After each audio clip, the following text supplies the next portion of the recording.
Gusto mo mag-establish ng ganitong farm? Or ganito? Or ganito? So ngayong hapon, nandito tayo sa isang side ng farm natin at nagtatanim tayo ng mga additional na kalamansi. So meron tayo siguro mga additional na mga kulang-kulang 100 na ini-add dito ngayon. Ano? So kasama ko si Kuya Jong, nagsukat kami at nagtatanim-tanim siya. So andyan lang siya, pagala-gala lang siya dyan, katanim siya dyan. Ano? So ang topic ngayong araw na to, pag-uusapan natin ay paano nga ba mag-establish ng isang calamansi farm? Ano ba yung mga dapat steps na gawin?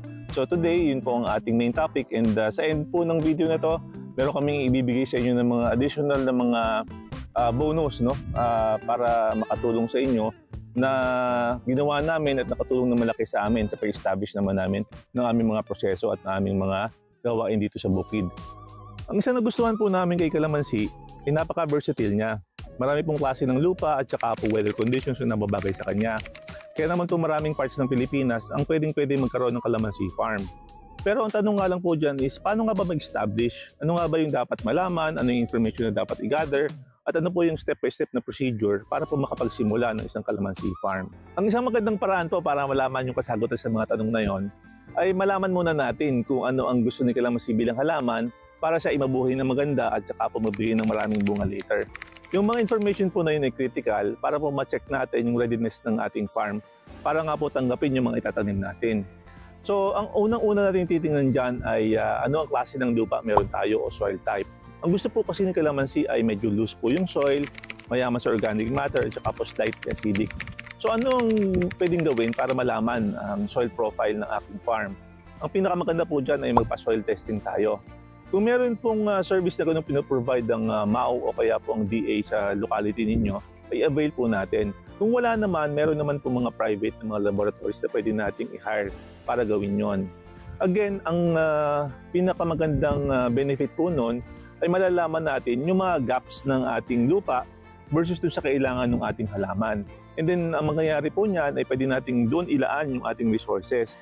Hindi po masasayang kung alam natin yung mga ganung klaseng information. Ang pangalawa po natin titingnan ay ating water source at saka po ang ating water delivery system. Kailangan po maabot ng ating patubig ang pinakamalayong tanim natin. Hindi po pwede maghintay ang halaman. Especially after transplant, critical po na madidig natin siya agad. So therefore, yung ating pong, yung ating pong sistema ng patubig ay kailangan established na once mag-start tayo ng ating pagtatanim. Ang amin naman pong style dito or frequency ng pagdidilig namin dito sa area namin ay at least now once a week lang po kami. Kami po ay nasa climate type 2. Ibig sabihin kami po ay nasa doon sa lugar na mas mahaba ang tag-ulan, which is ngayon tag-ulan pa po sa amin, compared doon sa aming tag-araw. Ina-adjust po namin yung aming water frequency or watering frequency depende po sa let's say moisture ng lupa. At saka po kung meron po kaming gustong gawin, like gusto namin magpupulaklak or time para magpubulaklak, amin itong ina-adjust yun. Pero again, ang critical po dyan is yung ating water source at saka water delivery system. Tandaan po natin na ang calamansi ay heavy water drinkers. So ang isang requirement po ni calamansi ay ang climate. Ang gusto niya po kasi medyo warm to cool ang weather. And ang critical din na information na kailangan tayong malaman ay kailangan niya ng 6 hours of sunlight minimum. Ideal po yung 8 to 10 hours. Nung ibig sabihin po nun, kailangan natin matanggal yung lahat ng mga, let's say, tanim or halaman na ang tendency ay coveran yung ating calamansi. Amin pong nakita sa aming sariling farm na pagka po ang calamansi ay nakubkob, no? Nagkaroon ng cover crop, ang kanya pong tendency ay tumangkad lamang. Hindi po maganda ang laki ng kanyang main branch at saka po hindi siya nagbubunga or kung magbunga man ay napakakonti. So again, kailangan po nating ma-clear lahat ng mga obstructions na yon. So dun po sa topic ng sunlight requirement ng calamansi, maganda rin po makita yung sunlight orientation ng inyong farm. Saan po ang sunrise at saka po saan ang sunset. Critical din po yun para po yung orientation ng ating pagkakatanim ng calamansi inaayon doon sa sunrise-sunset orientation para po ma-achieve natin yung maximum sunlight requirement niya. Sana po ay nakakatulong sa inyo yung mga information na nababahagi namin sa inyo. And ma-appreciate po namin kung makakapag-subscribe kayo sa aming channel. Maraming salamat po. So na-discuss po natin yung mga critical sa calamansi, yung sa soil, sa climate at saka po yung water. Ngayon, pwede na po tayo magtanim. Ang assumption po natin dito ay na-determine nyo na kung anong kalaking land area ang gagawin yung kalamansian. Ang step 1 po natin ay land preparation. Dito po ang proseso ay ang pagtatraktora o pag-aararo ng lupa. Ngayon, pwede na po natin din isabay doon kung meron mang kakulangan yung ating lupa in terms of, let's say, kailangan ng mga additional amendments or let's say yung mga chicken manure or whatever kailangan nating ilagay. Maganda pong mailagay na natin ngayon para pag nag-araro, makahalo na po siya doon sa lupa. Ang pag-araro po or pagtatraktora, minimum po niyan ay 2 pasada. Ang unang pasada pong ginagawa dyan ay yung tinatawag nating harrowing. Ang harrowing po kasi yan yung pagbabasag ng lupa para po ma-loosen up yung mga soil at madali pong gumalaw yung ugat ng lupa. Ang pangalawang pasada po, dyan na po yung tinatawag nating plowing. Ang plowing naman po, nakikita ninyo, yung pinaka-lupa ay binabaliktad po. No? Ang maganda naman po sa paggawa ng ganun, yung nutrients ng lupa ay maging readily available sa mga bagong tanim na halaman. So ang tanong po ngayon ay ilan ba ang kayang itanim doon sa area na napili ko na lagyan ng kalamansi? Ang way po para ma-determine yan ay yung formula na total planting area divided by yung ating planting distance. So for example, 1 hectare po yung tataniman ay 10,000 square meters divided by the planting distance of say 3 by 3 meters. So that's 9 meters. So 10,000 divided by 9 meters, kakalusot po ang 1,111 na pananim. Yun po ang eksakto doon sa ating taniman. Ngayon, syempre, pagka po mas malaki ang ating planting distance, syempre mas maunti po yung halaman natin. Pero gamitin nyo lang po yung formula na yun, magdedetermine nyo na kung ilan ang kailangan yung pananim. So step 3 na po tayo mga kasama, no? Ito na po yung actual planting. So isang tip lamang na pag dumating po yung ating mga planting materials, wag muna natin siyang itanim.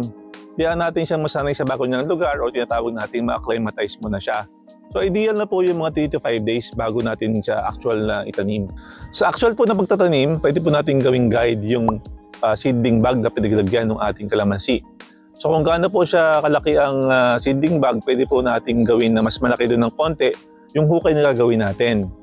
And then before natin siya i-transplant, pwede po natin siyang lagyan ng amendments like chicken manure o kaya po yung vermicast and then konti pong fertilizer. And then lupa po ulit, then pwede po natin ipatong doon yung ating seedling. No? So yung ating pong nilagay ng mga fertilizers o kaya po organic matter, yun po ay optional. Ano? Pero ito po ay magsisilbing mga unang pakain sa ating halaman pagka po siya ay nakatanim na sa bagong lugar. Another tip na pwede po namin ibigay sa inyo ay tingnan po ninyo dun sa ibabaw ng pinakalupa dun sa seedling bag. Kapain nyo po yung first major na ugat na makikita ninyo. Pagka po tinanim na natin yung kalamansi, yung pag-cover po ng lupa natin hanggang dun lamang sa pinaka first major na ugat. Pag may lumalabas po ng mga gabuhok ng mga ugat above sa first major natin na root na yon, pwede po natin siyang gupitin. Ang benefit po ng paggawa nun, although very simple na procedure, malaki po ang may tutulong niya na ma-prevent yung tinatawag na root girdling. So kung ano po yung root girdling, ito po yung itsura niya. Siguro sa susunod po mga videos may explain natin kung ano ang medyo defect na mangyayari sa halaman pagka nagkaroon ng root girdling. So step 4 na po tayo mga kasama, no? And ang step 4 po ay yun na pong watering at saka po yung monitoring. So yung frequency po ng pag-water ng ating kalamansi, ang pinaka-guide po natin dyan is kailangan ma-maintain yung moisture level ng lupa. So pag nadadry na po yung topsoil natin, kailangan na po natin mag-water ulit. So pag naman po ginagawa nyo yan regularly, madidetermine nyo na yung frequency kailangan ninyo. So sabi natin kanina, meron tayong bonus na i-share, no? So at the end of this video, meron po tayong calendar na i-share, no? Pwede nyo pong i-screenshot siya. Ang calendar na po na yon ay nakalagay doon yung watering frequency at least suggested. Yun pong fertilization, nakalagay na din po doon kung anong klaseng fertilizer at gaano kadami per halaman. At saka po yung pag-add po ng amendments sa every quarter nandun din po yon. Ang kagandahan po nito ay makikita na rin doon, makumpute na natin kung gaano kadami ang fertilizer na kailangan natin and totally makukumpute natin kung magkano ang ating kailangang puhunan. Hindi po kasama dito yung labor, no? Ito lang po yung mga inputs na gagawin natin. Ang design po ng protocols na ito ay mapabunga natin siya after year 1. So hopefully, pag regular natin siya magawa, by year 1 or after year 1, mapapabunga na natin ang ating kalamansi. Pwede natin siyang pakinabangan. So mga kakasama, mga ka-Agri Vibes, natapos na po ang ating isa na namang video. Sana po ay nagustuhan ninyo, sana po ay may natutunan tayong lahat. At paki-comment lamang po kung meron pa kayong topic na gustong malaman or mga tanong na gusto nyo sagutin namin. Salamat po sa inyong panonood at sana po ipagpalain tayo ng poong may kapal.